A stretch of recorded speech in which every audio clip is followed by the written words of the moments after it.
La conquête de Plassans, partie 11, chapitre 21. La voiture de Toulon, qui passait aux Tulettes, où se trouvait un relais, partait de Plassans à 3 heures. Marthe, redressée par le coup de fouet d'une idée fixe, ne voulut pas perdre un instant. Elle remit son châle et son chapeau, ordonna à Rose de s'habiller tout de suite. « Je ne sais ce que madame peut avoir, » dit la cuisinière à Olympe. « Je crois que nous partons pour un voyage de quelques jours. » Marthe laissa les clés aux portes. Elle avait hâte d'être dans la rue. Olympe, qui l'accompagnait, essayait vainement de savoir où elle allait et combien de jours elle resterait absente. « Enfin, soyez tranquille, » lui dit-elle sur le seuil, de sa voix aimable. « Je soignerai bien tout, vous retrouverez tout en ordre. Prenez votre temps, faites vos affaires. Si vous allez à Marseille, rapportez-nous des coquillages frais. » Et Marthe n'avait pas tourné le coin de la rue Taravelle qu'Olympe prenait possession de la maison entière. Quand Trouche rentra, il trouva sa femme en train de faire battre les portes, de fouiller les meubles, furetant, chantonnant, emplissant les pièces du vol de ses jupes. « Elle est partie, et sa rosse de bonne avec elle !» lui cria-t-elle en s'étalant dans un fauteuil. « Hein ? Ce serait une fameuse chance si elles restaient toutes les deux au fond d'un fossé. » « N'importe, nous allons être joliment à notre aise pendant quelque temps. »« Ouf, c'est bon d'être seule, n'est-ce pas, Honoré ? Tiens, viens m'embrasser pour la peine. Nous sommes chez nous. Nous pouvons nous mettre en chemise, si nous voulons. » Cependant, Marthe et Rose arrivèrent juste sur le cours Sauvert comme la voiture de Toulon partait. Le coupé était libre. Quand la domestique entendit sa maîtresse dire au conducteur qu'elle s'arrêterait aux Tulettes, elle ne s'installa qu'en rechignant. La voiture n'avait pas encore quitté la ville qu'elle grognait déjà, répétant de son air revêche. « Moi qui croyais que vous étiez enfin raisonnable. Je m'imaginais que nous partions pour Marseille voir monsieur Octave. Nous aurions rapporté une langouste et des clovis. Ah bien, je me suis trop pressée. Vous êtes toujours la même. Vous allez toujours au chagrin. Vous ne savez qu'inventer pour vous mettre la tête à l'envers. » Marthe, dans le coin du coupé, à demi évanouie, s'abandonnait. Une faiblesse mortelle s'emparait d'elle, maintenant qu'elle ne se raidissait plus contre la douleur qui lui brisait la poitrine. Mais la cuisinière ne la regardait même pas. « Si ce n'est pas une invention baroque d'aller voir monsieur, » reprenait-elle, « un joli spectacle, et qui va vous égayer. Nous en aurons pour 8 jours à ne pas dormir. Vous pourrez bien avoir peur la nuit, du diable si je me lève pour regarder sous les meubles. Encore, si votre visite faisait du bien à monsieur, mais il est capable de vous dévisager et d'en crever lui-même. J'espère bien qu'on ne vous laissera pas entrer. C'est défendu, d'abord. Voyez-vous, je n'aurais pas dû monter dans la voiture quand vous avez parlé des Tulettes. Vous n'auriez peut-être pas osé faire la bêtise toute seule. » Un soupir de Marthe l'interrompit. Elle se tourna, la vit toute blême qui étouffait, et se fâcha plus fort en baissant un carreau pour donner de l'air. « C'est cela, passez-moi entre les bras maintenant, n'est-ce pas ? Est-ce que vous ne seriez pas mieux dans votre lit, à vous soigner ? Quand on pense que vous avez eu la chance de ne rencontrer autour de vous que des gens dévoués, sans seulement dire merci au bon Dieu. Vous savez bien que c'est la vérité. Monsieur le curé, sa mère, sa sœur, jusqu'à monsieur Trouche, sont aux petits soins pour vous. Ils se jetteraient dans le feu. Ils sont debout à toute heure du jour et de la nuit. J'ai vu madame Olympe pleurer, oui, pleurer, lorsque vous étiez malade la dernière fois. Eh bien, comment reconnaissez-vous leur bonté ? Vous les mettez dans la peine. Vous partez comme une sournoise pour voir monsieur, tout en sachant que cela leur fera beaucoup de chagrin. Car ils ne peuvent pas aimer monsieur, qui était si dur pour vous. Tenez, voulez-vous que je vous le dise, madame ? Le mariage ne vous a rien valu. Vous avez pris la méchanceté de monsieur. Entendez-vous ? Il y a des jours où vous êtes aussi méchante que lui. » Elle continua ainsi jusqu'aux Tulettes, défendant les Faujas et les Trouches, accusant sa maîtresse de toutes sortes de vilainies. Elle finit par dire « Ce sont ces gens-là qui seraient de braves maîtres, s'ils avaient assez d'argent pour avoir des domestiques. Mais la fortune ne tombe jamais qu'au mauvais cœur. Marthe, plus calme, ne répondait pas. Elle regardait vaguement les arbres maigres filer le long de la route, les vastes champs se déplier comme des pièces d'étoffe brune. Les grondements de Rose se perdaient dans les chaos de la voiture. Aux Tulettes, Marthe se dirigea vivement vers la maison de l'oncle Macquart, suivie de la cuisinière, qui se taisait maintenant, haussant les épaules, les lèvres pincées. « Comment ? C'est toi ?» s'écria l'oncle, très surpris. « Je te croyais dans ton lit. On m'avait raconté que tu étais malade. »« Hé, petite, tu n'as pas l'air fort. Hein. Est-ce que tu viens me demander à dîner ?»« Je voudrais voir François, mon oncle, » dit Marthe. « François ?» répéta Macquart en la regardant en face. « Tu voudrais voir François ? C'est l'idée d'une bonne femme. Le pauvre garçon a assez crié après toi. Je l'apercevais du bout de mon jardin, qui donnait des coups de poing dans les murs en t'appelant. Ah, tu viens le voir ? Je croyais que vous l'aviez tous oublié là-bas. » De grosses larmes étaient montées aux yeux de Marthe. « Ce ne sera pas facile de le voir aujourd'hui, » continua Macquart. « Il va être 4 heures. Puis je ne sais trop si le directeur voudra te donner la permission. Mouret n'est pas sage depuis quelque temps. Il casse tout, il parle de mettre le feu à la boutique. Dame, les fous ne sont pas aimables tous les jours. » Elle écoutait, toute frissonnante. Elle allait questionner l'oncle, mais elle se contenta de tendre les mains vers lui. « Je vous en supplie, » dit-elle. « J'ai fait le voyage exprès. Il faut absolument que je parle à François aujourd'hui, à l'instant. Vous avez des amis dans la maison. Vous pouvez m'ouvrir les portes. »« Sans doute, murmura-t-il, sans se prononcer plus nettement. Il semblait pris d'une grande perplexité, ne pénétrant pas clairement la cause de ce voyage brusque, paraissant discuter le cas à un point de vue personnel, connu de lui seul. Il interrogea du regard la cuisinière, qui tourna le dos. Un mince sourire finit par paraître sur ses lèvres. « Enfin, puisque tu le veux, murmura-t-il, je vais tenter l'affaire. Seulement, souviens-toi que, si ta mère se fâchait, tu lui expliquerais que je n'ai pas pu te résister. J'ai peur que tu ne te fasses du mal. Ça n'a rien de gai, je t'assure. » Lorsqu'ils partirent, Rose refusa absolument de les accompagner. Elle s'était assise devant un feu de souches de vigne qui brûlait dans la grande cheminée. « Je n'ai pas besoin d'aller me faire arracher les yeux, » dit-elle aigrement. « Monsieur ne m'aimait pas assez. Je reste ici, je préfère me chauffer. »« Vous seriez bien gentil alors de nous préparer un pot de vin chaud, » lui glissa l'oncle à l'oreille. « Le vin et le sucre sont là, dans l'armoire. Nous aurons besoin de ça quand nous reviendrons. » Macquart ne fit pas entrer sa nièce par la grille principale de la maison des aliénés. Il tourna à gauche, demanda à une petite porte basse le gardien Alexandre, avec lequel il échangea quelques paroles à demi-voix.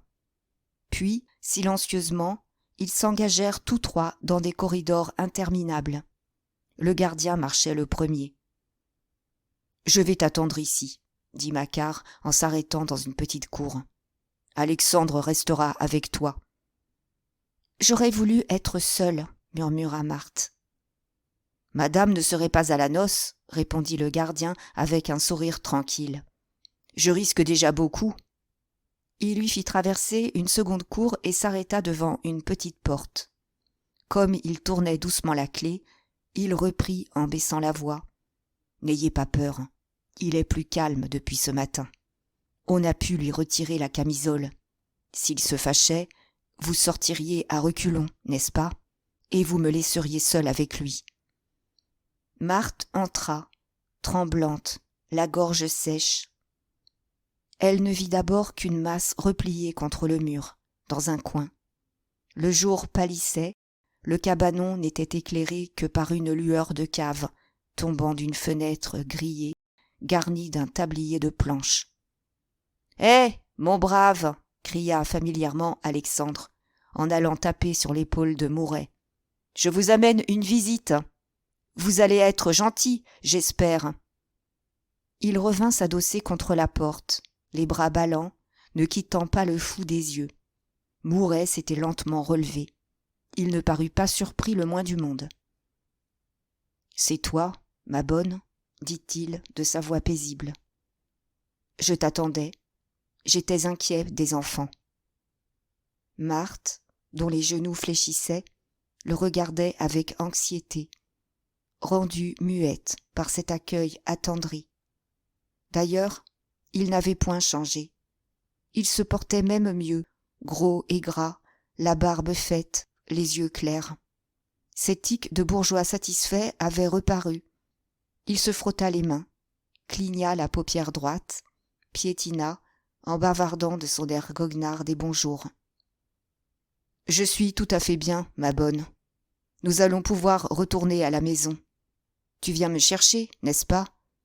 Est-ce qu'on a pris soin de mes salades? Les limaces aiment diantrement les laitues.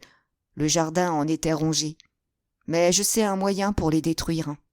J'ai des projets, tu verras. Nous sommes assez riches, nous pouvons nous payer nos fantaisies. Dis, tu n'as pas vu le père Gautier de Sainte-Eutrope pendant mon absence? Je lui avais acheté 30 000 rôles de gros vin pour découpage. Il faudra que j'aille le voir. Toi, tu n'as pas de mémoire pour 2 sous. » Il se moquait. Il la menaçait amicalement du doigt. « Je parie que je vais trouver tout en désordre, » continua-t-il. « Vous ne faites attention à rien.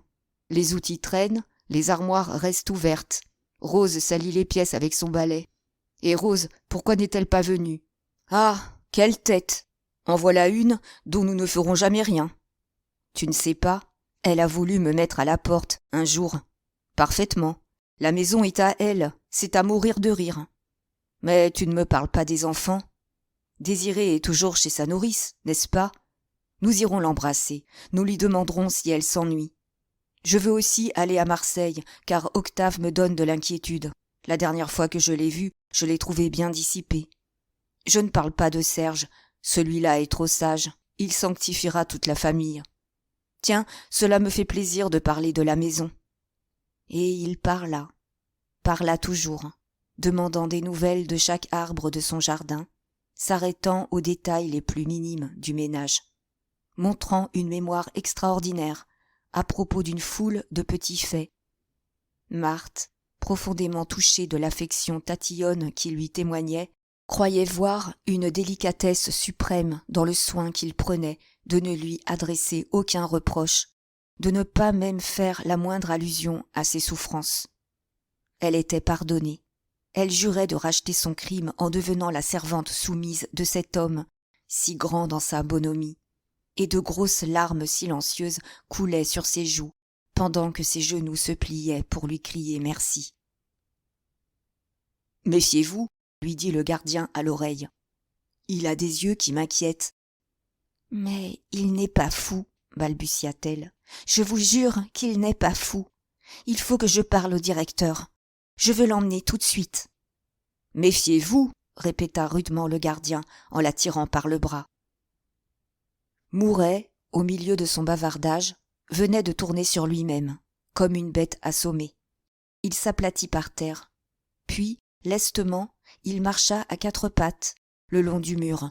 « Ouh! Ouh » hurlait-il d'une voix rauque et prolongée. Il s'enleva d'un bond. Il retomba sur le flanc. Alors, ce fut une épouvantable scène. Il se tordait comme un ver, se bleuissait la face à coups de poing, s'arrachait la peau avec les ongles. Bientôt, il se trouva à demi nu, les vêtements en lambeaux, écrasé, meurtri, râlant. « Sortez donc, madame !» criait le gardien. Marthe était clouée. Elle se reconnaissait par terre. Elle se jetait ainsi sur le carreau dans la chambre, s'égratignait ainsi, se battait ainsi, et jusqu'à sa voix qu'elle retrouvait. Mouret avait exactement son râle. C'était elle qui avait fait ce misérable. « Il n'est pas fou !» bégayait-elle. « Il ne peut pas être fou. Ce serait horrible. J'aimerais mieux mourir. » Le gardien, la prenant à bras-le-corps, la mit à la porte. Mais elle resta là, collée au bois. elle entendit, dans le cabanon, un bruit de lutte, des cris de cochons qu'on égorge. Puis il y eut une chute sourde, pareille à celle d'un paquet de linge mouillé.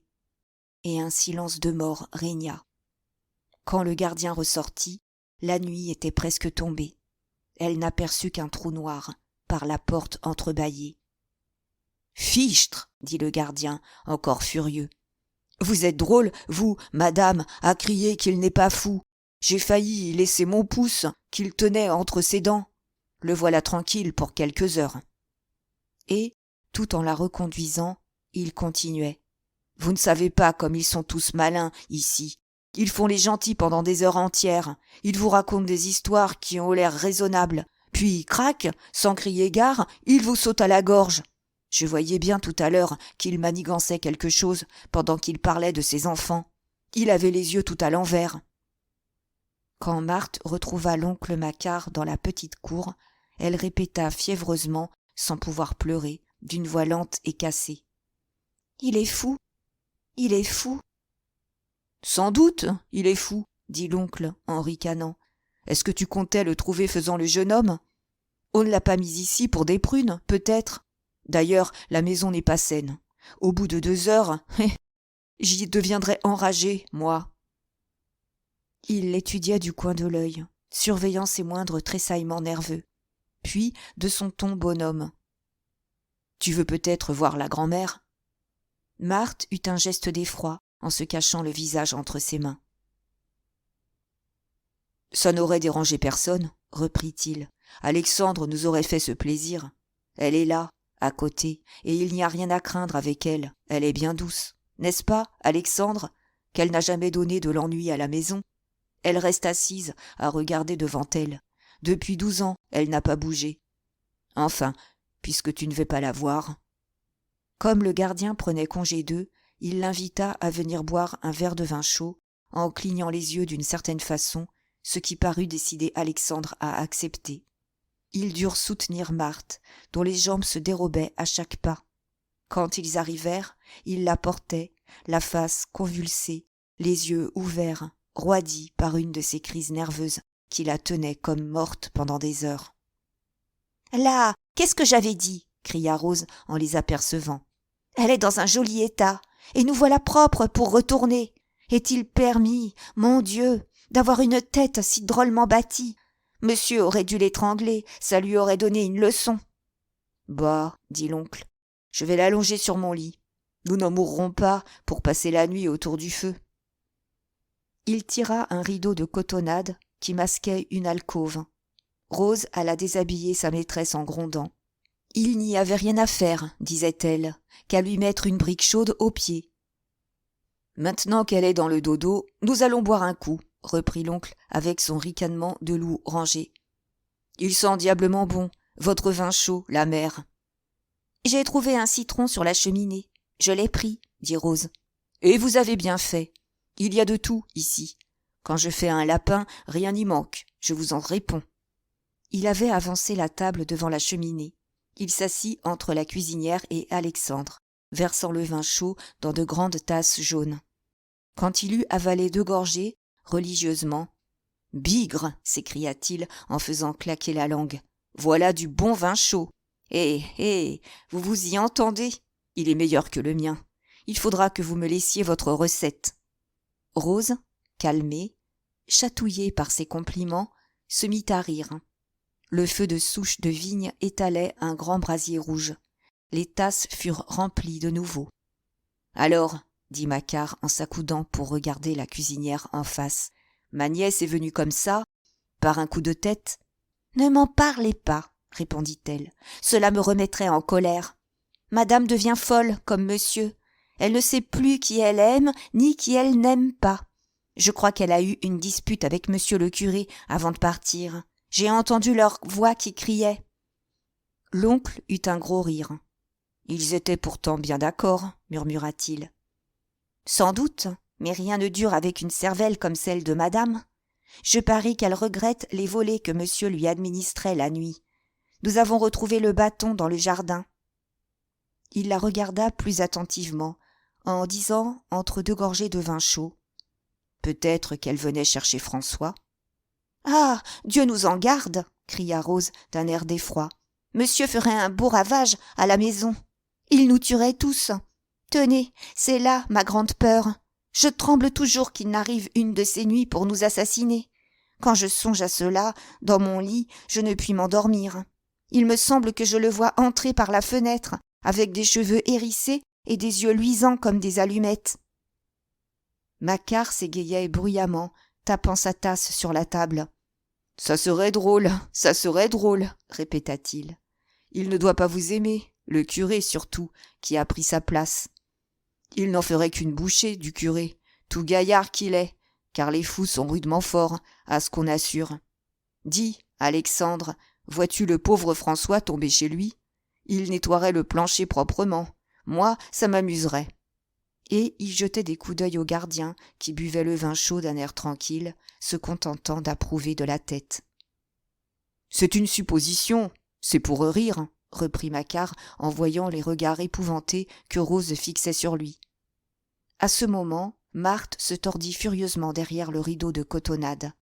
Il fallut la maintenir pendant quelques minutes pour qu'elle ne tombât pas. Lorsqu'elle se fut allongée de nouveau dans sa rigidité de cadavre, l'oncle revint se chauffer les cuisses devant le brasier, réfléchissant, murmurant sans songer à ce qu'il disait. « Elle n'est pas commode, la petite. » Puis, brusquement, il demanda. « Et les Rougon, qu'est-ce qu'ils disent de toutes ces histoires? Ils sont du parti de l'abbé, n'est-ce pas ?»« Monsieur n'était pas assez aimable pour qu'il le regrette, » répondit Rose. « Il ne savait quelle malice inventer contre eux. »« Ça, il n'avait pas tort, » reprit l'oncle. « Les Rougon sont des pingres. Quand on pense qu'ils n'ont jamais voulu acheter le champ de blé, là, en face, une magnifique opération dont je me chargeais. C'est Félicité qui ferait un drôle de nez si elle voyait revenir François. » Il ricana encore, tourna autour de la table, et, rallumant sa pipe avec un geste de résolution, « Il ne faut pas oublier l'heure, mon garçon, » dit-il à Alexandre avec un nouveau clignement d'yeux. « Je vais t'accompagner. Marthe a l'air tranquille, maintenant. Rose mettra la table en m'attendant. Vous devez avoir faim, n'est-ce pas, Rose? Puisque vous voilà forcée de passer la nuit ici, vous mangerez un morceau avec moi. » Il emmena le gardien. Au bout d'une demi-heure, il n'était pas encore rentré. La cuisinière, qui s'ennuyait d'être seule, ouvrit la porte, se pencha sur la terrasse, regardant la route vide, dans la nuit claire. Comme elle rentrait, elle crut apercevoir de l'autre côté du chemin 2 ombres noires plantées au milieu d'un sentier, derrière une haie. « On dirait l'oncle, » pensa-t-elle. « Il a l'air de causer avec un prêtre. » Quelques minutes plus tard, l'oncle arriva. Il disait que ce diable d'Alexandre lui avait raconté des histoires à n'en plus finir. « Est-ce que ce n'était pas vous qui étiez là tout à l'heure avec un prêtre ?» demanda Rose. « Moi, avec un prêtre ?» s'écria-t-il. « Où diable avez-vous rêvé cela? Il n'y a pas de prêtre dans le pays. » Il roulait ses petits yeux ardents. Puis il parut mécontent de son mensonge. Il reprit. « Il y a l'abbé Fenil, mais c'est comme s'il n'y était pas. Il ne sort jamais. »« L'abbé Fenil est un pas grand-chose, » dit la cuisinière. Alors l'oncle se fâcha. « Pourquoi ça, un pas grand-chose? Il fait beaucoup de bien ici. Il est très fort, le gaillard. Il vaut mieux qu'un tas de prêtres qui font des embarras. » Mais sa colère tomba tout d'un coup. Il se prit à rire, en voyant que Rose le regardait d'un air surpris. « Je m'en moque, après tout, » murmura-t-il. « Vous avez raison. Tous les curés, ça se vaut. C'est hypocrite et compagnie. Je sais maintenant avec qui vous avez pu me voir. J'ai rencontré l'épicière. Elle avait une robe noire. Vous aurez pris ça pour une soutane. » Rose fit une omelette. L'oncle posa sur la table un morceau de fromage. Il n'avait pas fini de manger que Marthe se dressa sur son séant, de l'air étonné d'une personne qui s'éveille dans un lieu inconnu.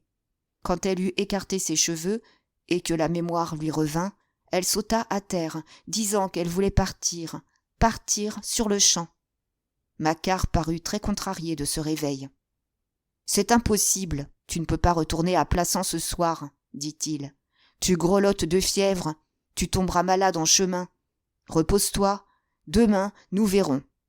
D'abord, il n'y a pas de voiture. »« Vous allez me conduire dans votre carriole, répondit-elle. »« Non, je ne veux pas, je ne peux pas. » Marthe, qui s'habillait avec une hâte fébrile, déclara qu'elle irait à Plassans à pied plutôt que de passer la nuit aux Tulettes.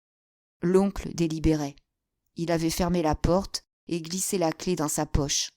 Il supplia sa nièce, la menaça, inventa des histoires pendant que, sans l'écouter, elle achevait de mettre son chapeau. « Si vous croyez que vous la ferez céder, dit Rose, qui finissait paisiblement son morceau de fromage, elle préférerait passer par la fenêtre. Attelez votre cheval, ça vaudra mieux. » L'oncle, après un court silence, haussa les épaules, s'écriant avec colère. « Ça m'est égal, en somme, qu'elle prenne mal, si elle y tient. Moi, je voulais éviter un accident. Va comme je te pousse. Il n'arrivera jamais que ce qui doit arriver. Je vais vous conduire. » Il fallut porter Marthe dans la carriole. Une grosse fièvre la secouait. L'oncle lui jeta un vieux manteau sur les épaules. Il fit entendre un léger claquement de langue, et l'on partit. « Moi, dit-il, ça ne me fait pas de peine d'aller ce soir à Plassans, au contraire. On s'amuse à Plassans. » Il était environ 10 heures. Le ciel, chargé de pluie, avait une lueur rousse qui éclairait faiblement le chemin. Tout le long de la route, Macquart se pencha, regardant dans les fossés, derrière les haies. Rose lui ayant demandé ce qu'il cherchait, il répondit qu'il était descendu des loups des gorges de la Seille. Il avait retrouvé toute sa belle humeur. À 1 lieue de Plassans, la pluie se mit à tomber, une pluie d'averse, drue et froide. Alors, l'oncle jura. Rose aurait battu sa maîtresse, qui agonisait sous le manteau. Quand ils arrivèrent enfin, le ciel était redevenu bleu. « Est-ce que vous allez rue Balande ?» demanda Macquart. « Certainement, » dit Rose étonnée. Il lui expliqua alors que Marthe lui semblait très malade et qu'il vaudrait peut-être mieux la mener chez sa mère. Il consentit pourtant, après une longue hésitation, à arrêter son cheval devant la maison des Mouret. Marthe n'avait pas même emporté de passe-partout. Rose, heureusement, trouva le sien dans sa poche. Mais, quand elle voulut ouvrir, la porte ne céda pas. Les trouches devaient avoir poussé les verrous. Elle frappa du poing, sans éveiller d'autre bruit que l'écho sourd du grand vestibule. « Vous avez tort de vous entêter, » dit l'oncle, qui riait entre ses dents. « Ils ne descendront pas, ça les dérangerait. Vous voilà bel et bien à la porte de chez vous, mes enfants. Ma première idée est bonne, voyez-vous. Il faut mener la chère enfant chez Rougon. Elle sera mieux là que dans sa propre chambre, c'est moi qui l'affirme. » Félicité entra dans un désespoir bruyant lorsqu'elle aperçut sa fille à une pareille heure, trempée de pluie, à demi morte. Elle la coucha au second étage, bouleversa la maison, mit tous les domestiques sur pied. Quand elle fut un peu calmée et qu'elle se trouva assise au chevet de Marthe, elle demanda des explications. « Mais qu'est-il arrivé ? Comment se fait-il que vous la rameniez dans un tel état ?» Macquart, d'un ton de grande bonhomie, raconta le voyage de la chère enfant. Il se défendait, il disait qu'il avait tout fait pour l'empêcher de se rendre auprès de François. Il finit par invoquer le témoignage de Rose, en voyant Félicité l'examiner attentivement d'un air soupçonneux. Mais celle-ci continua à branler la tête. « C'est bien louche, hein, cette histoire, » murmura-t-elle. « Il y a quelque chose que je ne comprends pas. » Elle connaissait Macquart. Elle flairait une coquinerie, dans la joie secrète qui lui pinçait le coin des paupières. « Vous êtes singulière, » dit-il, en se fâchant pour échapper à son examen. « Vous vous imaginez toujours des choses de l'autre monde. Je ne puis pas vous dire ce que je ne sais pas. J'aime Marthe plus que vous. Je n'ai jamais agi que dans son intérêt. Tenez, je vais courir chercher le médecin, si vous voulez. » Madame Rougon le suivit des yeux. Elle questionna Rose longuement, sans rien apprendre. D'ailleurs, elle semblait très heureuse d'avoir sa fille chez elle. Elle parlait amèrement des gens qui vous laisseraient crever à la porte de votre maison, sans seulement vous ouvrir. Marthe, la tête renversée sur l'oreiller, se mourait. Chapitre 22. Dans le cabanon des Tulettes, il faisait nuit noire. Un souffle glacial tira Mouret de la stupeur cataleptique où l'avait jeté la crise de la soirée.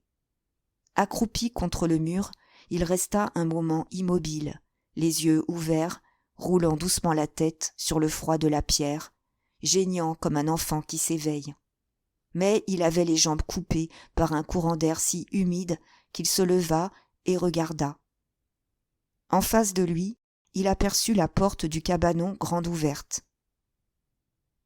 « Elle a laissé la porte ouverte, » dit le fou à voix haute. « Elle doit m'attendre, il faut que je parte. » Il sortit, revint en tâtant ses vêtements, de l'air minutieux d'un homme rangé qui craint d'oublier quelque chose. Puis il referma la porte soigneusement. Il traversa la petite cour de son petit pas tranquille de bourgeois flâneur. Comme il entrait dans la seconde, il vit un gardien qui semblait guetter. Il s'arrêta, se consulta un moment. Mais, le gardien ayant disparu, il se trouva à l'autre bout de la cour, devant une nouvelle porte ouverte donnant sur la campagne. Il la referma derrière lui, sans s'étonner, sans se presser. « C'est une bonne femme, tout de même, » murmura-t-il. « Elle aura entendu que je l'appelais. Il doit être tard. Je vais rentrer pour qu'il ne soit pas inquiet à la maison. » Il prit un chemin. Cela lui semblait naturel d'être en plein champ. Au bout de 100 pas, il oublia les Tulettes derrière lui. Il s'imagina qu'il venait de chez un vigneron auquel il avait acheté 50 000 rolls de vin. Comme il arrivait à un carrefour où se croisaient 5 routes, il reconnut le pays. Il se mit à rire en disant « Que je suis bête ! J'allais monter sur le plateau, du côté de Sainte-Trope. C'est à gauche que je dois prendre. Dans une bonne heure et demie, je serai à Plassans. » Alors, il suivit la grande route, gaillardement, regardant comme une vieille connaissance chaque borne kilométrique. Il s'arrêtait devant certains champs, devant certaines maisons de campagne, d'un air d'intérêt. Le ciel était couleur de cendre, avec de grandes traînées rosâtres, éclairant la nuit d'un pâle reflet de brasier agonisant. De fortes gouttes commençaient à tomber, le vent soufflait de l'est, trempé de pluie. « Diable, il ne faut pas que je m'amuse !» dit Mouret en examinant le ciel avec inquiétude. « Le vent est à l'est, il va en tomber une jolie décoction. Jamais je n'aurai le temps d'arriver à Plassans avant la pluie. Avec ça, je suis peu couvert. » Et il ramena sur sa poitrine la veste de grosse laine grise qu'il avait mise en lambeaux aux Tulettes. Il avait à la mâchoire une profonde meurtrissure, à laquelle il portait la main sans se rendre compte de la vive douleur qu'il éprouvait là. La grande route restait déserte. Il ne rencontra qu'une charrette descendant une côte d'une allure paresseuse. Le charretier, qui dormait, ne répondit pas au bonsoir amical qu'il lui jeta. Ce fut au pont de la Viorne que la pluie le surprit. L'eau lui étant très désagréable, il descendit sous le pont se mettre à l'abri, en grondant que c'était insupportable, que rien n'abîmait les vêtements comme cela, que s'il avait su, il aurait emporté un parapluie. Il patienta une bonne demi-heure, s'amusant à écouter le ruissellement de l'eau. Puis, quand l'averse fut passée, il remonta sur la route. Il entra enfin à Plassans. Il mettait un soin extrême à éviter les flaques de boue. Il était alors près de minuit. Mouret calculait que 8 heures ne devaient pas encore avoir sonné. Il traversa les rues vides, tout à l'ennui d'avoir fait attendre sa femme si longtemps. « Elle ne doit plus savoir ce que cela veut dire, » pensait-il. « Le dîner sera froid. Ah bien, c'est Rose qui va joliment me recevoir. » Il était arrivé rue Balande. Il se tenait debout devant sa porte. « Tiens, » dit-il, « je n'ai pas mon passe-partout. » Cependant, il ne frappait pas. La fenêtre de la cuisine restait sombre. Les autres fenêtres de la façade semblaient également mortes. Une grande défiance s'empara du fou. Avec un instinct tout animal, il flaira un danger. Il recula dans l'ombre des maisons voisines, examina encore la façade. Puis, il parut prendre un parti. fit le tour par l'impasse des Chevillottes. Mais la petite porte du jardin était fermée au verrou. Alors, avec une force prodigieuse, emporté par une rage brusque, il se jeta dans cette porte, qui se fendit en deux, rongée d'humidité. La violence du choc le laissa étourdi, ne sachant plus pourquoi il venait de briser la porte, qu'il essayait de raccommoder en rapprochant les morceaux. Voilà un beau coup. Lorsqu'il était si facile de frapper, murmura-t-il avec un regret subit. Une porte neuve me coûtera au moins 30 francs. Il était dans le jardin. Ayant levé la tête, apercevant au premier étage la chambre à coucher vivement éclairée, il crut que sa femme se mettait au lit. Cela lui causa un grand étonnement.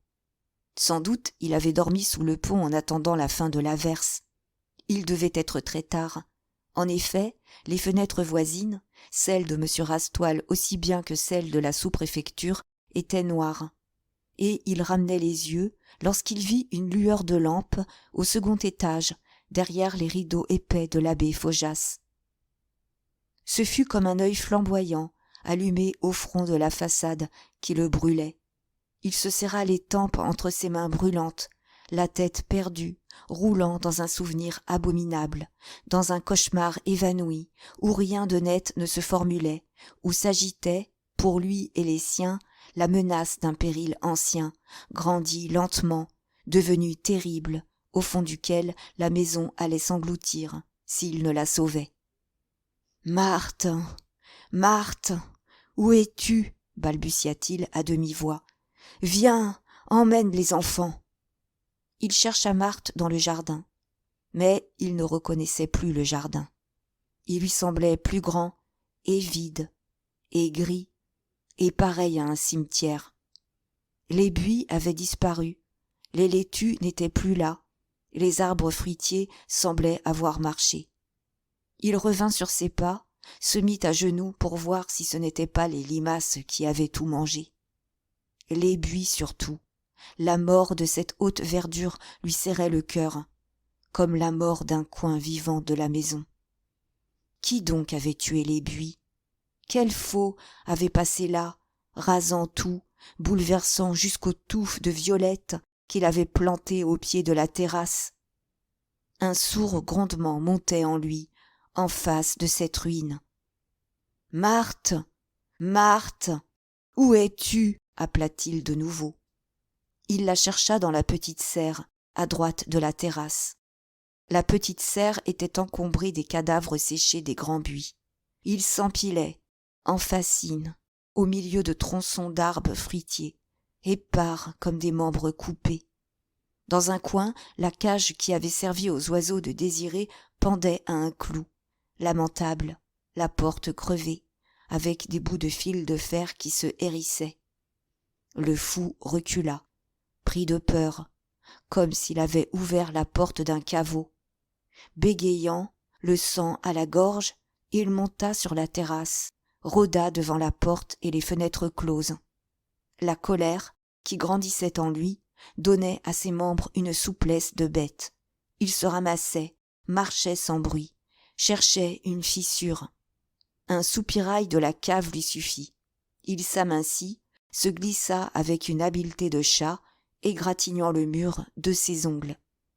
Enfin, il était dans la maison. La cave ne fermait qu'au loquet. Il s'avança au milieu des ténèbres épaisses du vestibule, tâtant les murs, poussant la porte de la cuisine. Les allumettes étaient à gauche, sur une planche. Il alla droit à cette planche, frotta une allumette, s'éclaira pour prendre une lampe sur le manteau de la cheminée, sans rien casser. Puis, il regarda. Il devait y avoir eu, le soir, quelques gros repas. La cuisine était dans un désordre de bombances. Les assiettes, les plats, les verres sales encombraient la table. Une débandade de casseroles, tièdes encore, traînait sur l'évier, sur les chaises, sur le carreau. Une cafetière, oubliée au bord d'un fourneau allumé, bouillait, le ventre roulé en avant comme une personne saoule. Mouret redressa la cafetière, rangea les casseroles. Il les sentait, flairait les restes de liqueur dans les verres, comptait les plats et les assiettes avec un grondement plus irrité. Ce n'était pas sa cuisine propre et froide de commerçant retiré. On avait gâché là la nourriture de toute une auberge. Cette malpropreté goulue suait l'indigestion. « Marthe, Marthe !» reprit-il en revenant dans le vestibule, la lampe à la main. « Réponds-moi, dis-moi où ils t'ont enfermée. Il faut partir, partir tout de suite. » Il la chercha dans la salle à manger. Les 2 armoires à droite et à gauche du poêle étaient ouvertes. Au bord d'une planche, un sac de papier gris, crevé, laissait couler des morceaux de sucre jusque sur le plancher.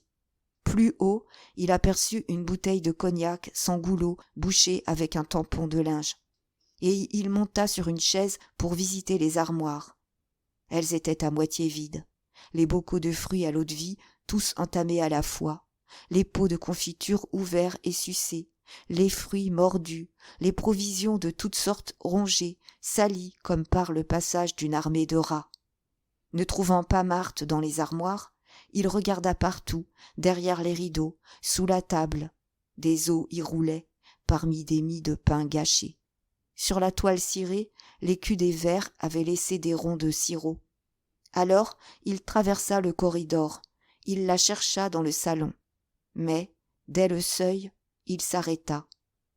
Il n'était plus chez lui. Le papier mauve clair du salon, le tapis à fleurs rouges, les nouveaux fauteuils recouverts de damas cerises l'étonnèrent profondément. Il craignit d'entrer chez un autre. Il referma la porte. « Marthe, Marthe !» bégaya-t-il encore avec désespoir. Il était revenu au milieu du vestibule, réfléchissant, ne pouvant apaiser ce souffle rauque qui s'enflait dans sa gorge.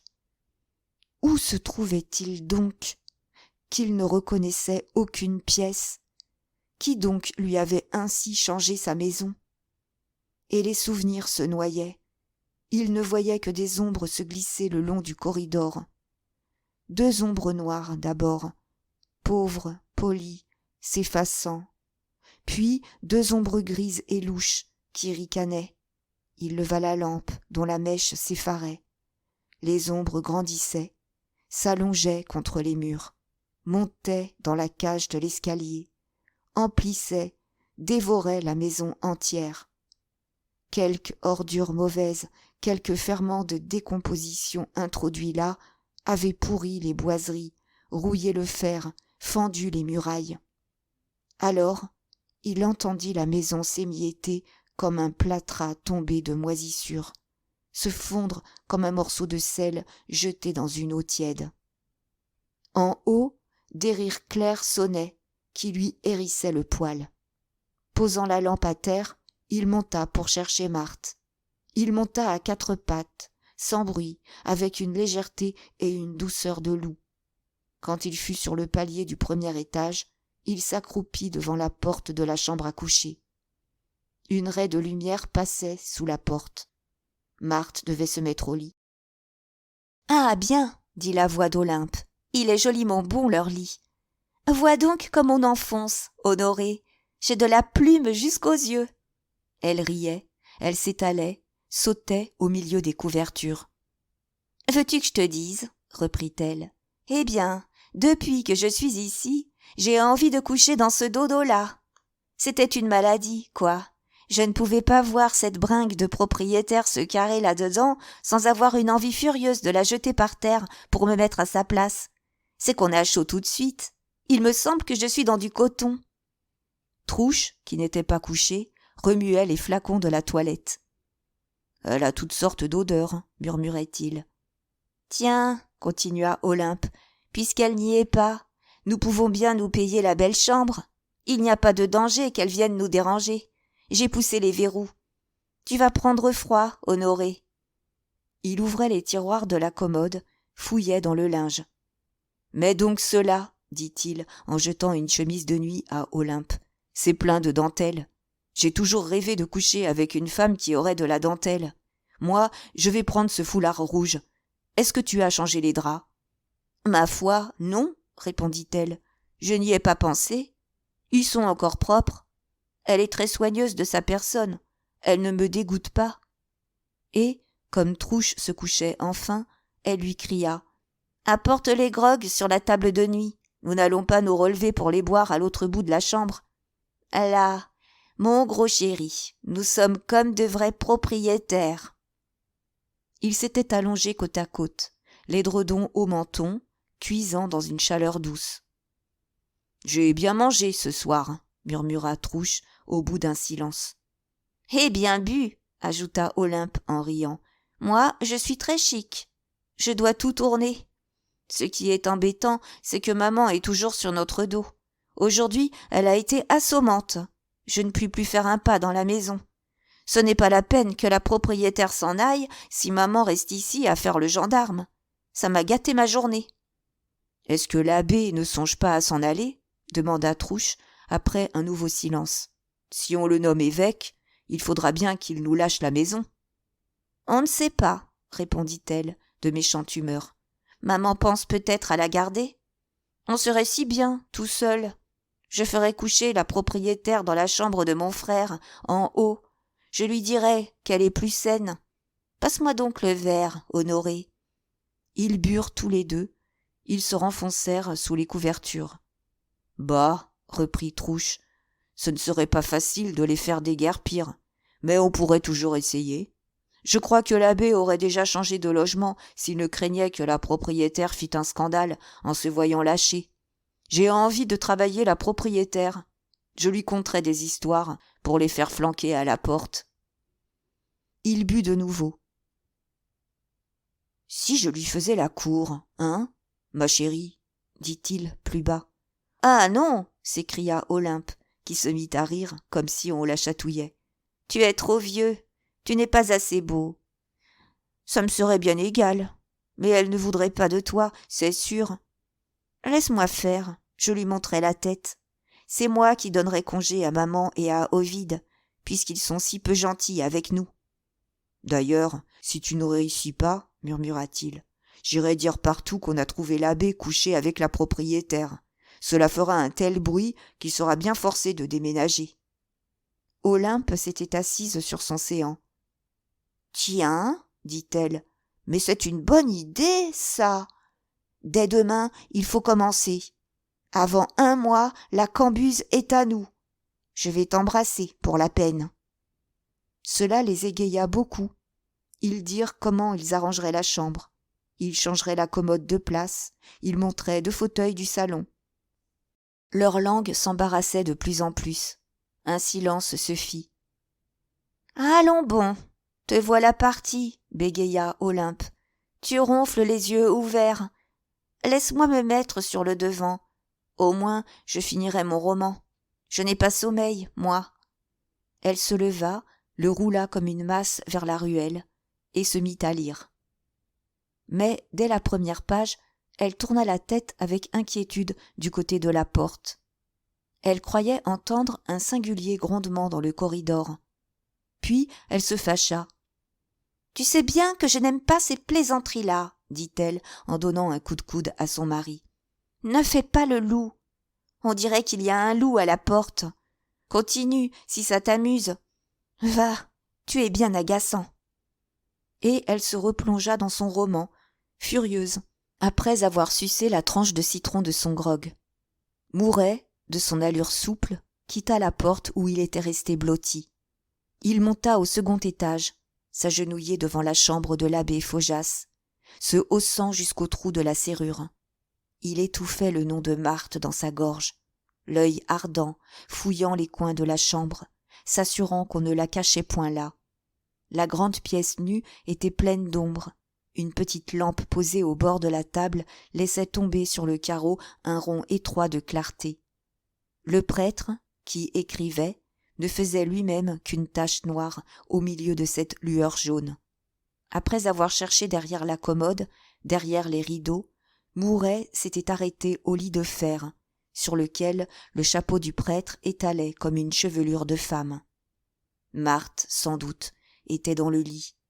Les Trouches l'avaient dit, elle couchait là, maintenant. Mais il vit le lit froid, au drap bien tiré, qui ressemblait à une pierre tombale. Il s'habituait à l'ombre. L'abbé Faujas dut entendre quelque bruit, car il regarda la porte. Lorsque le fou aperçut le visage calme du prêtre, ses yeux rougirent. Une légère écume parut au coin de ses lèvres. Il retint un hurlement. Il s'en alla à quatre pattes par l'escalier, par les corridors, répétant à voix basse « Marthe, Marthe !»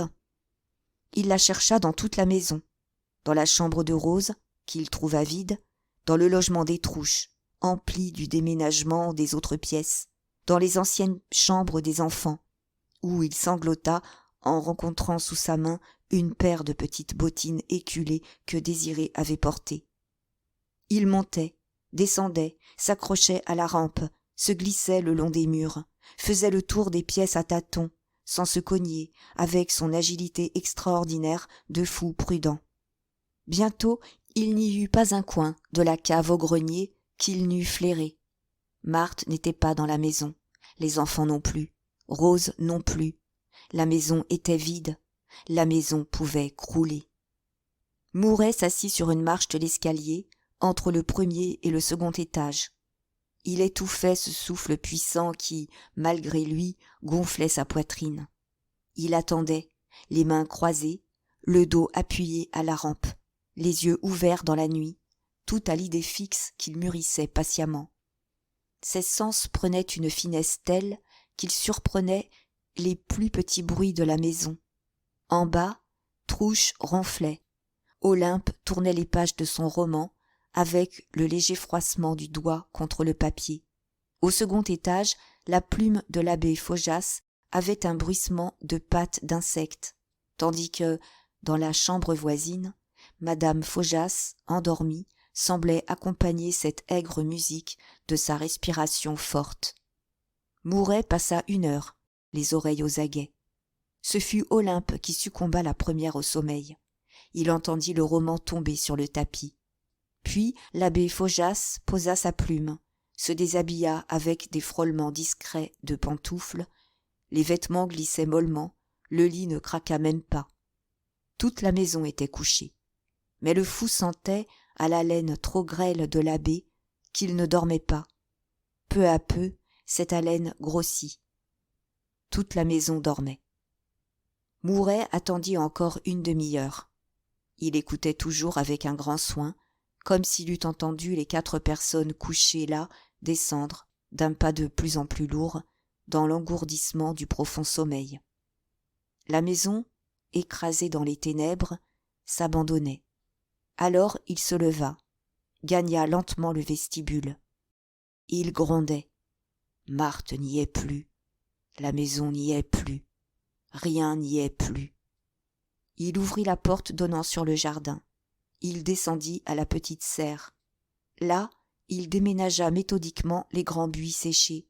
Il en emportait des brassées énormes, qu'il montait, qu'il empilait devant les portes des Trouches et des Faujas.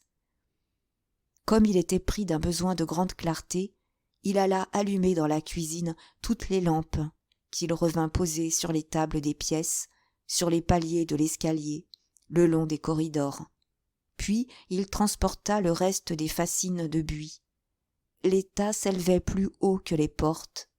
Mais, en faisant un dernier voyage, il aperçut les fenêtres. Alors, il retourna chercher les arbres fruitiers et dressa un bûcher sous les fenêtres, en ménageant fort habilement les courants d'air pour que la flamme fût belle. Le bûcher lui parut petit. « Il n'y a plus rien, » répétait-il. « Il faut qu'il n'y ait plus rien. » Il se souvint. Il descendit à la cave, recommença ses voyages. Maintenant, il remontait la provision de chauffage pour l'hiver, le charbon, les sarments, le bois. Le bûcher, sous les fenêtres, grandissait.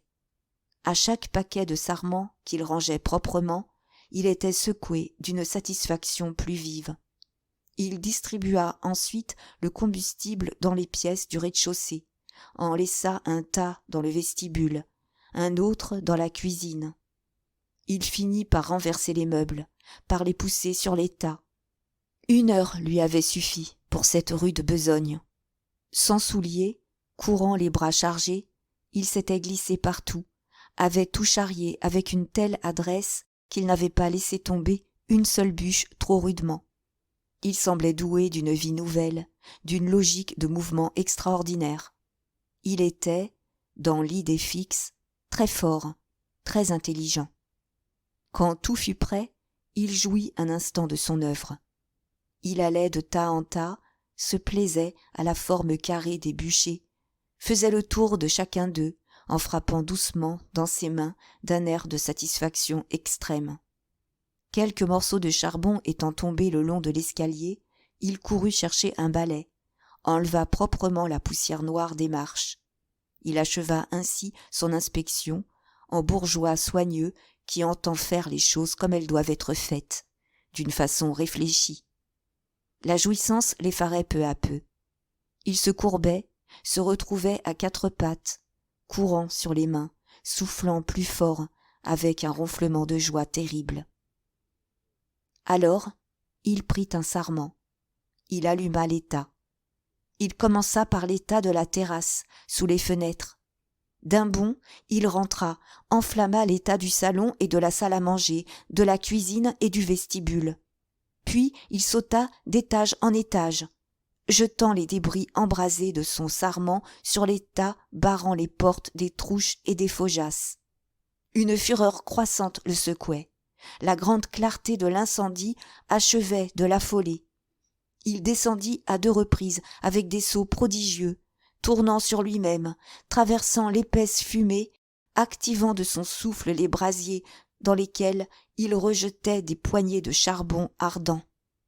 La vue des flammes s'écrasant déjà au plafond des pièces le faisait asseoir par moments sur le derrière, riant, applaudissant de toute la force de ses mains. Cependant, la maison ronflait comme un poêle trop bourré. L'incendie éclatait sur tous les points à la fois, avec une violence qui fendait les planchers. Le fou remonta au milieu des nappes de feu, les cheveux grillés, les vêtements noircis. Il se posta au second étage, accroupi sur les poings, avançant sa tête grondante de bête. Il gardait le passage, il ne quittait pas du regard la porte du prêtre. « Ovide ! Ovide !» appela une voix terrible. Au fond du corridor, la porte de madame Faujas, s'étant brusquement ouverte, la flamme s'engouffra dans la chambre avec le roulement d'une tempête. La vieille femme parut au milieu du feu. Les mains en avant, elle écarta les fascines qui flambaient, sauta dans le corridor, rejeta à coups de pied, à coups de poing, les tisons qui masquaient la porte de son fils, qu'elle continuait à appeler désespérément. Le fou s'était aplati davantage, les yeux ardents, se plaignant toujours. « Attends-moi, ne descends pas par la fenêtre !» criait-elle en frappant à la porte. Elle dut l'enfoncer. La porte, qui brûlait, céda facilement. Elle reparut, tenant son fils entre les bras. Il avait pris le temps de mettre sa soutane. Il étouffait, suffoqué par la fumée. « Écoute, Ovide, je vais t'emporter, » dit-elle avec une rudesse énergique. « Tiens-toi bien à mes épaules, cramponne-toi à mes cheveux, et si tu te sens glisser, va, j'irai jusqu'au bout. » Elle le chargea sur ses épaules comme un enfant, et cette mère sublime, cette vieille paysanne dévouée jusqu'à la mort, ne chancela point sous le poids écrasant de ce grand corps évanoui qui s'abandonnait. Elle éteignait les charbons sous ses pieds nus, s'ouvrait un passage en repoussant les flammes de sa main ouverte, pour que son fils n'en fût pas même effleuré.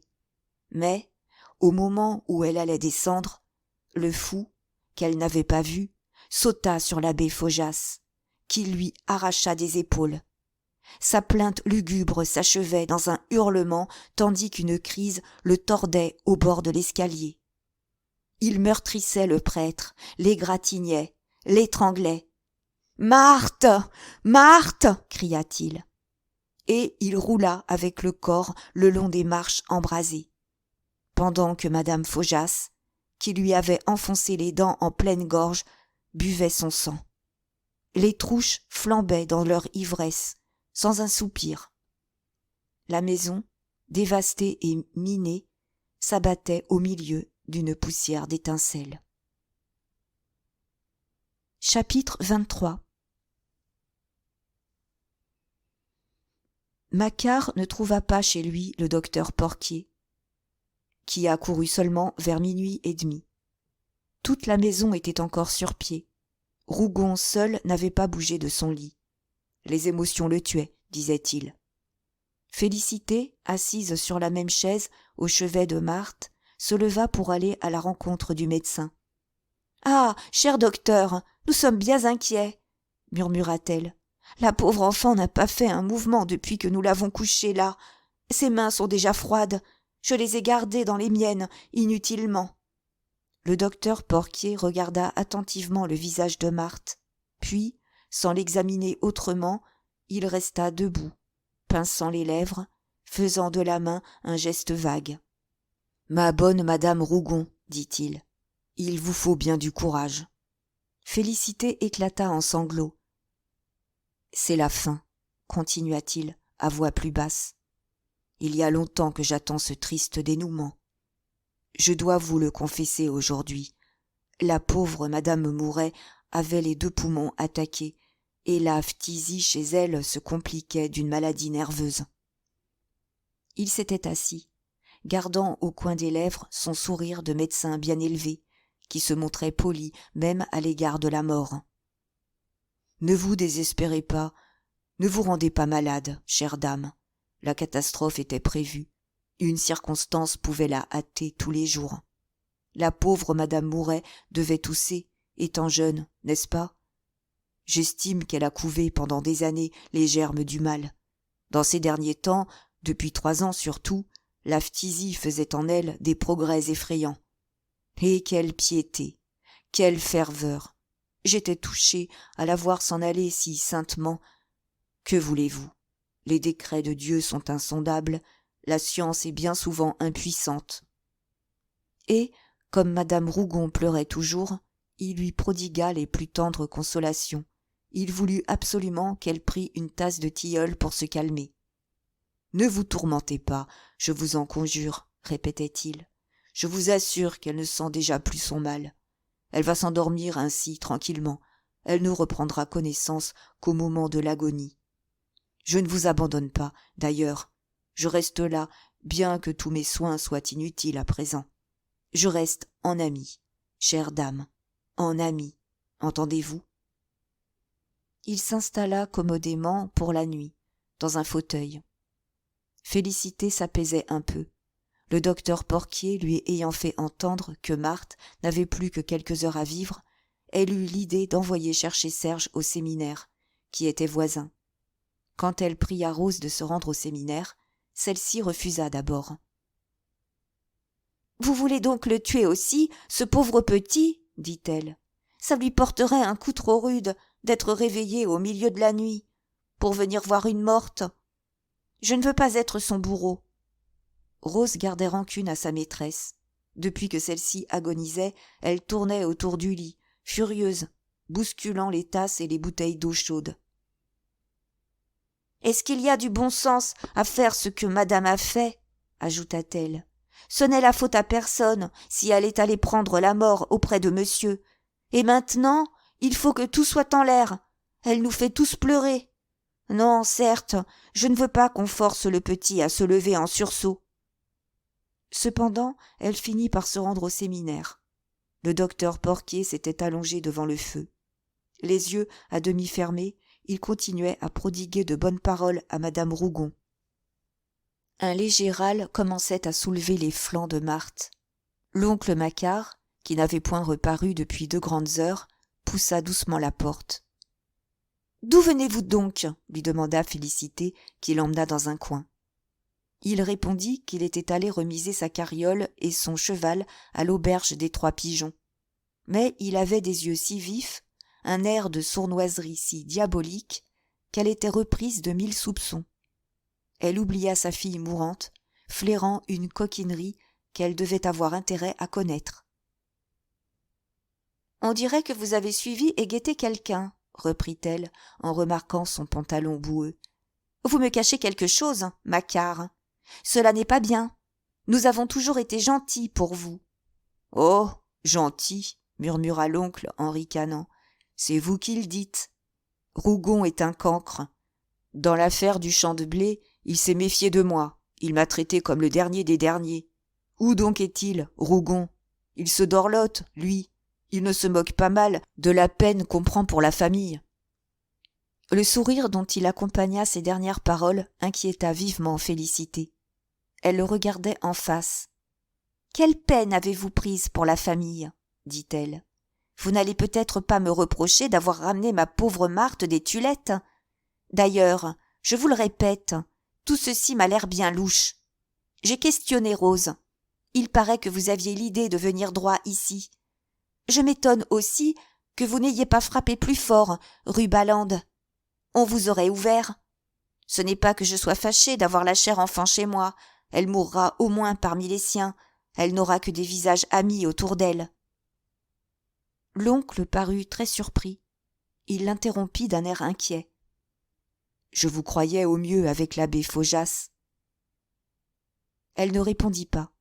Elle s'approcha de Marthe, dont le souffle devenait plus douloureux. Quand elle revint, elle vit Macquart qui, soulevant le rideau, semblait interroger la nuit, en frottant la vitre humide de la main. « Ne partez pas demain avant de causer avec moi, lui recommanda-t-elle. Je veux éclaircir tout ceci. »« Comme vous voudrez, répondit-il. On serait bien embarrassé pour vous faire plaisir. »« Vous aimez les gens, vous ne les aimez plus. Moi, je m'en moque. Je vais toujours mon petit bonhomme de chemin. » Il était évidemment très contrarié d'apprendre que les Rougon ne faisaient plus cause commune avec l'abbé Faujas. Il tapait la vitre du bout des doigts, sans quitter des yeux la nuit noire. À ce moment, une grande lueur rougit le ciel.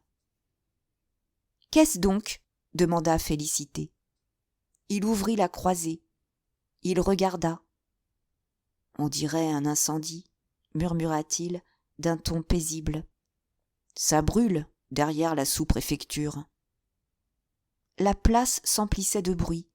Un domestique entra tout effaré, racontant que le feu venait de prendre chez la fille de madame. On croyait avoir vu le gendre de madame, celui qu'on avait dû enfermer, se promener dans le jardin avec un sarment allumé. Le pis était qu'on désespérait de sauver les locataires. Félicité se tourna vivement, réfléchit 1 minute encore, les yeux fixés sur Macquart. Elle comprenait enfin. « Vous nous aviez bien promis, dit-elle à voix basse, de vous tenir tranquille lorsque nous vous avons installé dans votre petite maison des Tulettes.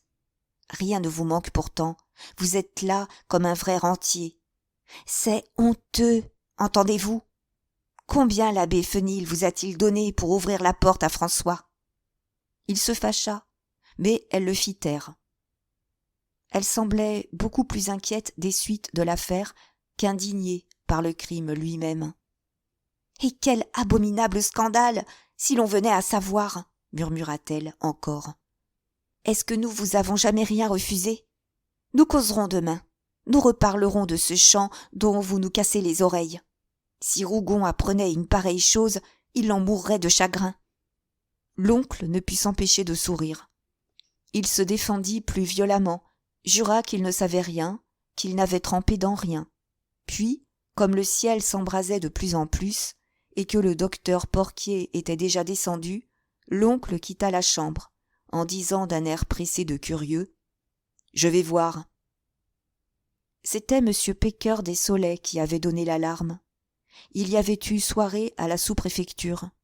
Il se couchait lorsque, vers 1h moins quelques minutes, il aperçut un singulier reflet rouge sur le plafond de sa chambre.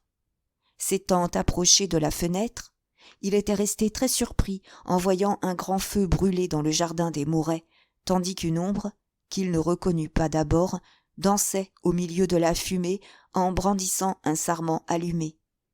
Presque aussitôt, des flammes s'échappèrent par toutes les ouvertures du rez-de-chaussée. Le sous-préfet s'empressa de remettre son pantalon, il appela son domestique, lança le concierge à la recherche des pompiers et des autorités. Puis, avant de se rendre sur le lieu du sinistre, il acheva de s'habiller, s'assurant devant une glace de la correction de sa moustache. Il arriva le premier rue Balande. La rue était absolument déserte. 2 chats la traversaient en courant. « Ils vont se laisser griller comme des côtelettes, là-dedans, » pensa M. Pecker Dessollet, étonné du sommeil paisible de la maison, sur la rue, où pas une flamme ne se montrait encore. Il frappa violemment, mais il n'entendit que le ronflement de l'incendie dans la cage de l'escalier. Il frappa alors à la porte de M. Rastoil. Là, des cris perçants s'élevaient, accompagnés de piétinements, de claquements de porte, d'appels étouffés. « Aurélie, couvre-toi les épaules !» criait la voix du président. M. Rastoil se précipita sur le trottoir, suivi de Mme Rastoil et de la cadette de ces demoiselles, celle qui n'était pas encore mariée. Aurélie, dans sa précipitation, avait jeté sur ses épaules un paletot de son père, qui lui laissait les bras nus. Elle devint toute rouge lorsqu'elle aperçut M. Pecker Dessollet. « Quel épouvantable malheur !» balbutiait le président. « Tout va brûler. Le mur de ma chambre est déjà chaud. Les 2 maisons n'en font qu'une, si j'ose dire. Ah, monsieur le sous-préfet, je n'ai pas même pris le temps d'enlever les pendules. Il faut organiser les secours. On ne peut pas perdre son mobilier en quelques heures. » Madame Rastoil, à demi vêtue d'un peignoir, pleurait le meuble de son salon, qu'elle venait justement de faire recouvrir. Cependant, quelques voisins s'étaient montrés aux fenêtres. Le président les appela et commença le déménagement de sa maison. Il se chargeait particulièrement des pendules, qu'il déposait sur le trottoir d'en face. Lorsqu'on eut sorti les fauteuils du salon, il fit asseoir sa femme et sa fille, tandis que le sous-préfet restait auprès d'elles pour les rassurer. « Tranquillisez-vous, mesdames, disait-il. La pompe va arriver. Le feu sera attaqué vigoureusement. Je crois pouvoir vous promettre qu'on sauvera votre maison. » Les croisées des mourets éclatèrent. Les flammes parurent au premier étage. Brusquement, la rue fut éclairée par une grande lueur. Il faisait clair comme en plein jour. Un tambour, au loin, passait sur la place de la sous-préfecture en battant le rappel. Des hommes accouraient, une chaîne s'organisait, mais les seaux manquaient, la pompe n'arrivait pas. Au milieu de l'effarement général, M. Pecker Dessollet, sans quitter les dames Rastoil, criait des ordres à pleine voix. « Laissez le passage libre, la chaîne est trop serrée, là-bas. Mettez-vous à 2 pieds les uns des autres. » Puis, se tournant vers Aurélie, d'une voix douce. « Je suis bien surpris que la pompe ne soit pas encore là. C'est une pompe neuve. On va justement les traîner. J'ai pourtant envoyé le concierge tout de suite. Il a dû passer aussi à la gendarmerie. » Les gendarmes se montrèrent les premiers. Ils continrent les curieux dont le nombre augmentait, malgré leur avancée. Le sous-préfet était allé en personne rectifier la chaîne, qui se bossuait au milieu des poussées de certains farceurs accourus du faubourg. La petite cloche de Saint-Saturnin sonnait le tocsin de sa voix fêlée. Un second tambour battait le rappel, plus languissamment, vers le bas de la rue, du côté du Mail. Enfin, la pompe arriva, avec un tapage de ferraille secouée. Les groupes s'écartèrent. Les 15 pompiers de Plassans parurent, courants et soufflants. Mais, malgré l'intervention de M. Pecker Dessollet, il fallut encore un grand quart d'heure pour mettre la pompe en état. « Je vous dis que le piston ne glisse pas !» criait furieusement le capitaine au sous-préfet qui prétendait que les écrous étaient trop serrés. Lorsqu'un jet d'eau s'éleva, la foule eut un soupir de satisfaction. La maison flambait alors, du rez-de-chaussée au second étage, comme une immense torche. L'eau entrait dans le brasier avec un sifflement, tandis que les flammes, se déchirant en nappes jaunes, s'élevaient plus haut. Des pompiers étaient montés sur le toit de la maison du président, dont il enfonçait les tuiles, à coups de pic, pour faire la part du feu. « La baraque est perdue » murmura Macquart, les mains dans les poches, planté tranquillement sur le trottoir d'en face, d'où il suivait les progrès de l'incendie avec un vif intérêt. Il s'était formé là, au bord du ruisseau, un salon en plein air. Les fauteuils se trouvaient rangés en demi-cercle, comme pour permettre d'assister à l'aise au spectacle. Madame de Condamine et son mari venaient d'arriver. Ils rentraient à peine de la sous-préfecture, disait-il, lorsqu'ils avaient entendu battre le rappel. M. de Bourdeux, M. Maffre, le docteur Porquier, M. Delangre, accompagnés de plusieurs membres du conseil municipal, s'étaient également empressés d'accourir. Tous entouraient ces pauvres dames rastoiles, les réconfortaient, s'abordaient avec des exclamations apitoyées. La société finit par s'asseoir sur les fauteuils. Et la conversation s'engagea, pendant que la pompe soufflait à 10 pas et que les poutres embrasées craquaient. « As-tu pris ma montre, mon ami ?» demanda madame Rastoil. « Elle était sur la cheminée avec la chaîne. »« Oui, oui, je l'ai dans ma poche, » répondit le président, la face gonflée, chancelant d'émotion. « J'ai aussi l'argenterie. J'aurais tout emporté. Mais les pompiers ne veulent pas. Ils disent que c'est ridicule. » Monsieur Pécœur des Soleils se montrait toujours très calme et très obligeant. « Je vous assure que votre maison ne court plus aucun risque, » affirma-t-il. « La part du feu est faite. Vous pouvez aller remettre vos couverts dans votre salle à manger. » Mais M. Rastoil ne consentit pas à se séparer de son argenterie, qu'il tenait sous le bras, pliée dans un journal. « Toutes les portes sont ouvertes, » balbutia-t-il. « La maison est pleine de gens que je ne connais pas. Ils ont fait dans mon toit un trou qui me coûtera cher à boucher. » Madame de Condamine interrogeait le sous-préfet. Elle s'écria « Mais c'est horrible ! Mais je croyais que les locataires avaient eu le temps de se sauver. Alors, on n'a pas de nouvelles de l'abbé Faujas ?»« J'ai frappé moi-même, » dit M. Pécœur des Soleils. « Personne n'a répondu. Quand les pompiers sont arrivés, j'ai fait enfoncer la porte. J'ai ordonné d'appliquer des échelles aux fenêtres. Tout a été inutile. Un de nos braves gendarmes, qui s'est aventuré dans le vestibule, a failli être asphyxié par la fumée. »« Ainsi, l'abbé Faujas ? Quelle abominable mort !» reprit la belle Octavie avec un frisson. Ces messieurs et ces dames se regardèrent, blêmes dans les clartés vacillantes de l'incendie. Le docteur Porquier expliqua que la mort par le feu n'était peut-être pas aussi douloureuse qu'on se l'imaginait. « On est saisi, » dit-il en terminant. « Ça doit être l'affaire de quelques secondes.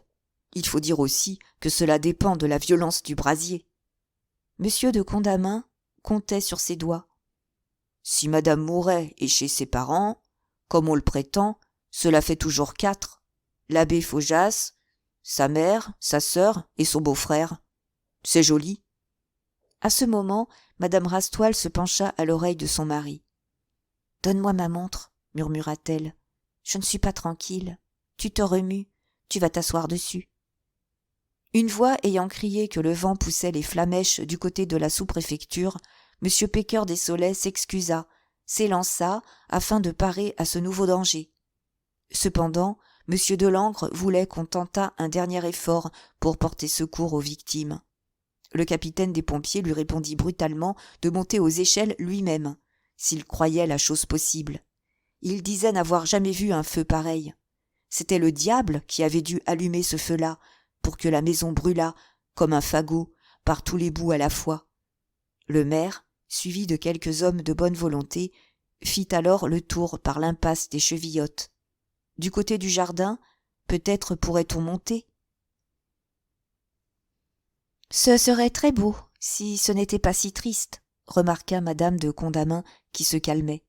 En effet, l'incendie devenait superbe. Des fusées d'étincelles montaient dans de larges flammes bleues. Des trous d'un rouge ardent se creusaient au fond de chaque fenêtre béante, tandis que la fumée roulait doucement, s'en allait en un gros nuage violâtre, pareil à la fumée des feux de Bengale, pendant les feux d'artifice.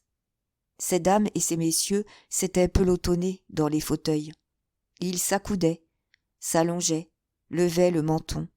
Puis des silences se faisaient, coupés de remarques, lorsqu'un tourbillon de flammes plus violent s'élevait. Au loin, dans les clartés dansantes qui illuminaient brusquement des profondeurs de têtes moutonnantes, grossissait un brouhaha de foule, un bruit d'eau courante, tout un tapage noyé. Et la pompe, à 10 pas, gardait son haleine régulière, son crachement de gosier de métal écorché. « Regardez donc, la 3e fenêtre, au second étage, » s'écria tout à coup M. Maffre émerveillé. On voit très bien à gauche un lit qui brûle. Les rideaux sont jaunes. Ils flambent comme du papier. M. Pecker Dessolets revenait au petit trot tranquilliser la société. C'était une panique. Les flammèches, dit-il, sont bien portées par le vent du côté de la sous-préfecture, mais elles s'éteignent en l'air. Il n'y a aucun danger. On est maître du feu. Mais, demanda madame de Condamine, sait-on comment le feu a pris? Monsieur de Bourdeux assura qu'il avait d'abord vu une grosse fumée sortir de la cuisine. Monsieur Maffre prétendait, au contraire, que les flammes avaient d'abord paru dans une chambre du premier étage. Le sous-préfet hochait la tête d'un air de prudence officielle. Il finit par dire à demi-voix : « Je crois que la malveillance n'est pas étrangère au sinistre. J'ai déjà ordonné une enquête. » Et il raconta qu'il avait vu un homme allumer le feu avec un sarment. « Oui, je l'ai vu aussi, » interrompit Aurélie Rastoil. « C'est monsieur Mouret. » Ce fut une surprise extraordinaire. La chose était impossible. Monsieur Mouret s'échappant et brûlant sa maison. Quel épouvantable drame! Et l'on accablait Aurélie de questions. Elle rougissait, tandis que sa mère la regardait sévèrement. Il n'était pas convenable qu'une jeune fille fût ainsi toutes les nuits à la fenêtre. « Je vous assure, j'ai bien reconnu monsieur Mouret, reprit-elle. Je ne dormais pas, je me suis levée en voyant une grande lumière. Monsieur Mouret dansait au milieu du feu. » Le sous-préfet se prononça. « Parfaitement, mademoiselle a raison. Je reconnais ce malheureux maintenant. Il était si effrayant que je restais perplexe, bien que sa figure ne me fût pas inconnue. Je vous demande pardon, ceci est très grave. Il faut que j'aille donner quelques ordres. » Il s'en alla de nouveau, pendant que la société commentait cette aventure terrible. Un propriétaire brûlant ses locataires. Monsieur de Bourdeux s'emporta contre les maisons d'aliénés. La surveillance y était faite d'une façon tout à fait insuffisante. À la vérité, monsieur de Bourdeux tremblait de voir flamber dans l'incendie la préfecture que l'abbé Faujas lui avait promise. « Les fous sont pleins de rancune, » dit simplement monsieur de Condamine. Ce mot embarrassa tout le monde. La conversation tomba nette. Les dames eurent de légers frissons, tandis que ces messieurs échangeaient des regards singuliers. La maison en flammes devenait beaucoup plus intéressante depuis que la société connaissait la main qui avait mis le feu. Les yeux, clignant d'une terreur délicieuse, se fixaient sur le brasier, avec le rêve du drame qui avait dû se passer là. « Si le papa mourait, et là-dedans, ça fait 5, dit encore monsieur de Condamine, que les femmes firent taire en l'accusant d'être un homme atroce. Depuis le commencement de l'incendie, les Paloc, accoudés à la fenêtre de leur salle à manger, regardaient. Ils étaient juste au-dessus du salon improvisé sur le trottoir. La femme du juge finit par descendre pour offrir gracieusement l'hospitalité aux dames Rastoil, ainsi qu'aux personnes qui les entouraient. « On voit bien de nos fenêtres, je vous assure, » dit-elle, et, comme ces dames refusaient, « Mais vous allez prendre froid, » continua-t-elle, « la nuit est très fraîche. » Madame de Condamine eut un sourire, en allongeant sur le pavé ses petits pieds qu'elle montra au bord de sa jupe. « Ah bien, oui, nous n'avons pas froid, » répondit-elle. « Moi, j'ai les pieds brûlants. Je suis très bien. Est-ce que vous avez froid, mademoiselle ? » « J'ai trop chaud, » assura Aurélie. « On dirait une nuit d'été. Ce feu-là chauffe joliment. » Tout le monde déclara qu'il faisait bon, et madame Paloc se décida alors à rester, à s'asseoir, elle aussi, dans un fauteuil. Monsieur Maffre venait de partir. Il avait aperçu, au milieu de la foule, ses 2 fils, en compagnie de Guillaume Porquier, accourus tous les 3, sans cravate, d'une maison des remparts, pour voir le feu. Le juge de paix, qui était certain de les avoir enfermés à double tour dans leur chambre, emmena Alphonse et Ambroise par les oreilles. « Si nous allions nous coucher, » dit monsieur de Bourdeux, de plus en plus maussade. Monsieur Pecker Dessolets avait reparu, infatigable, n'oubliant pas les dames, malgré les soins de toutes sortes dont il était accablé. Il alla vivement au-devant de M. Delangre, qui revenait de l'impasse des Chevillottes. Ils causèrent à voix basse. Le maire avait dû assister à quelque scène épouvantable. Il se passait la main sur la face, comme pour chasser de ses yeux l'image atroce qui le poursuivait. Les dames l'entendirent seulement murmurer. « Nous sommes arrivés trop tard. C'est horrible, horrible. » Il ne voulut répondre à aucune question. « Il n'y a que Bourdeux et Delangre qui regrettent l'abbé, » murmura M. de Condamine à l'oreille de madame Paloc. « Ils avaient des affaires avec lui, » répondit tranquillement celle-ci. « Voyez donc, voici l'abbé Bourrette. Celui-là pleure pour de bon. » L'abbé Bourrette, qui avait fait la chaîne, sanglotait à chaudes larmes. Le pauvre homme n'entendait pas les consolations. Jamais il ne voulut s'asseoir dans un fauteuil. Il resta debout, les yeux troubles, regardant brûler les dernières poutres. On avait aussi vu l'abbé Surin, mais il avait disparu, après avoir écouté, de groupe en groupe, les renseignements qui couraient. « Allons nous coucher, » répéta M. de Bourdeux. « C'est bête à la fin de rester là. » Toute la société se leva. Il fut décidé que M. Rastoil, sa dame et sa demoiselle passeraient la nuit chez les Paloc. Madame de Condamine donnait de petites tapes sur sa jupe, légèrement froissée. On recula les fauteuils, on se tint un instant debout à se souhaiter une bonne nuit. La pompe ronflait toujours. L'incendie pâlissait au milieu d'une fumée noire. On n'entendait plus que le piétinement affaibli de la foule et la hache attardée d'un pompier abattant une charpente. « C'est fini, » pensa Macquart, qui n'avait pas quitté le trottoir d'en face. Il resta pourtant encore un instant à écouter les dernières paroles que M. de Condamine échangeait à demi-voix avec madame Paloc. « Bah, disait la femme du juge, personne ne le pleurera, si ce n'est cette grosse bête de Bourrette. Il était devenu insupportable. Nous étions tous esclaves. Monseigneur doit rire à l'heure qu'il est. Enfin, Plassans est délivré. »« Et les Rougon, » fit remarquer M. de Condamine, « ils doivent être enchantés. »« Pardieu, les Rougon sont aux anges. Ils vont hériter de la conquête de l'abbé. Allez, ils auraient payé bien cher celui qui se serait risqué à mettre le feu à la baraque. » Macquart s'en alla, mécontent. Il finissait par craindre d'avoir été dupe. La joie des Rougon le consternait. Les Rougon étaient des malins qui jouaient toujours un double jeu, et avec lesquels on finissait quand même par être volé. En traversant la place de la sous-préfecture, il se jurait de ne plus travailler comme cela à l'aveuglette. Comme il remontait à la chambre où Marthe agonisait, il trouva Rose assise sur une marche de l'escalier. Elle était dans une colère bleue. Elle grondait. « Non, certes, je ne resterai pas dans la chambre. Je ne veux pas voir des choses pareilles. Qu'elle crève sans moi. Qu'elle crève comme un chien. Je ne l'aime plus. Je n'aime plus personne. Aller chercher le petit pour le faire assister à ça. Et j'ai consenti. Je m'en voudrais toute la vie.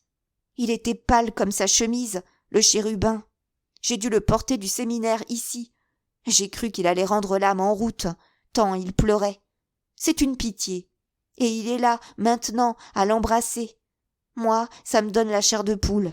Je voudrais que la maison nous tombât sur la tête pour que ça fût fini d'un coup. J'irai dans un trou, je vivrai toute seule, je ne verrai jamais personne. Jamais, jamais. La vie entière, c'est fait pour pleurer et pour se mettre en colère. » Macquart entra dans la chambre. Madame Rougon, à genoux, se cachait la face entre les mains, tandis que Serge, debout devant le lit, les joues ruisselantes de larmes, soutenait la tête de la mourante. Elle n'avait point encore repris connaissance. Les dernières lueurs de l'incendie éclairaient la chambre d'un reflet rouge. Un hoquet secoua Marthe. Elle ouvrit des yeux surpris, se mit sur son séant pour regarder autour d'elle. Puis, elle joignit les mains avec une épouvante indicible. Elle expira en apercevant dans la clarté rouge la soutane de Serge.